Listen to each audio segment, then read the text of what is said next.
যখন একজন কিংবদন্তি চলে যান তখন একটা গোটা দেশ কিভাবে শোক প্রকাশ করে। আজ আমরা দেখব সত্যজিৎ রায়ের প্রয়াণের পর ভারতের সংবাদপত্রগুলো কিভাবে সেই শূন্যতাকে তুলে ধরেছিল আর সেই শোক প্রকাশের মধ্যে দিয়েই কিভাবে তার বিশাল অবদানকে চিরস্থায়ী করে দিয়েছিল। চলুন এই নিয়েই আজকের আলোচনা।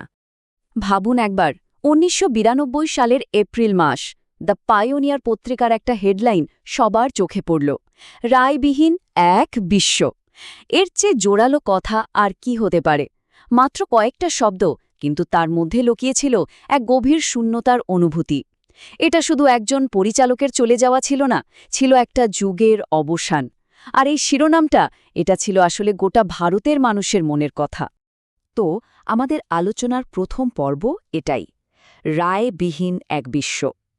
১৯৯২ সালের এপ্রিলে ভারত তার টল ম্যান বা দীর্ঘদেহী মানুষটিকে হারায়।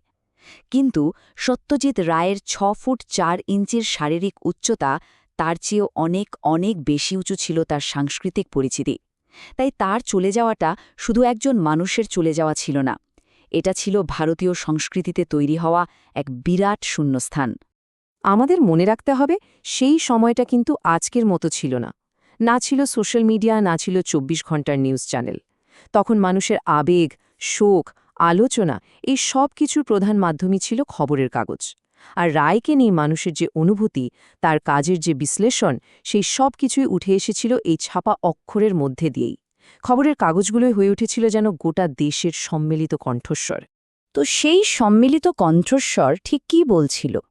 সংবাদপত্রগুলো ঠিক কীভাবে সম্মান জানিয়েছিল এই মাস্টারকে? চলুন সেটাই দেখি। তার মৃত্যুর পরদিন থেকে যে সম্পাদকীয়গুলো বেরোতে শুরু করে, সেগুলো কিন্তু শুধু প্রশংসার লেখা ছিল না। ওগুলো ছিল এক কিংবদন্তির প্রতি শ্রদ্ধার্ঘ, তার গুরুত্বের এক ঐতিহাসিক দলিল। দেশের বড় বড় পত্রিকাগুলোর সম্পাদকীয়গুলো যদি আমরা দেখি, একটা জিনিস খুব পরিষ্কার হয়ে যায়, তাকে নিয়ে প্রশংসার সুরে কোনো ভিন্নতা ছিল না। যেমন ধরুন, দ্য টাইমস অফ ইন্ডিয়া লিখছে তিনি ভারতের গভীর মানবতাবাদী সত্যকে তুলে ধরেছেন। আবার দ্য টেলিগ্রাফ তাকে বলছে বিশ্ব সিনেমার মাস্টার। দেখুন, ভাষা আলাদা হতে পারে, কিন্তু মূল সুরটা কিন্তু একদম এক। সবাই মেনে নিয়েছিল সত্যজিৎ রায় শুধু একজন পরিচালক নন, তিনি ভারতীয় সিনেমাকে একটা নতুন আন্তর্জাতিক ভাষা দিয়েছেন। কিন্তু এই যে এত প্রশংসা, এখান থেকেই একটা খুব জরুরি প্রশ্ন উঠে আসে। খবরের কাগজগুলো যে বারবার বলছিল তার কাজে রোবাস্ট টাচ অফ অথেন্টিসিটি বা বলিষ্ঠ সত্যতার ছোঁয়া ছিল, এটার আসল মানেটা কি? কেন তার দৃষ্টিভঙ্গিটাকে এতটা যুগান্তকারী মনে করা হচ্ছিল? মানে প্রশংসা তো সবাই করছিল, কিন্তু সেই প্রশংসার আসল কারণটা কি? এখানেই রায়ের আসল প্রতিভা। তিনি যেভাবে ভারতকে পর্দায় দেখিয়েছেন, সেটা শুধু বিদেশের দর্শকের জন্য নয়, আমাদের নিজেদের জন্য, মানে ভারতীয়দের জন্য একদম নতুন ছিল। তিনি তো শুধু গ্রামের দারিদ্র্য দেখাননি, তিনি দেখিয়েছিলেন সেই দারিদ্র্যের মধ্যেও মানুষের ভেতরের সৌন্দর্য, তার মর্যাদা। বলা যেতে পারে তিনি দেশকে দেখার জন্য আমাদের একটা নতুন চোখ দিয়েছিলেন। আর এই কথাটা যে শুধু কথার কথা নয়, তার প্রমাণ মেলে যখন বিশ্ব সিনেমার আর এক দিকপাল মার্টিন স্করসেজি একই কথা বলেন। তার এই মন্তব্যটা শুনলেই বোঝা যায় রায়ের কাজের আন্তর্জাতিক গুরুত্ব কতটা ছিল। স্করসেজি ঠিক কী বলেছিলেন? তার মতে, রায়ের আগে সিনেমাতে ভারতকে দেখানো হতো একটা ঔপনিবেশিক দৃষ্টিকোণ থেকে, মানে গল্পের মূল চরিত্ররা বিদেশি আর ভারতীয়রা শুধু ব্যাকগ্রাউন্ডে দাঁড়িয়ে। কিন্তু অপু ট্রিলজি দিয়ে রায় ঠিক এর উল্টোটা করলেন। তিনি ওই ব্যাকগ্রাউন্ডের মানুষদেরকেই গল্পের হিরো বানিয়ে দিলেন।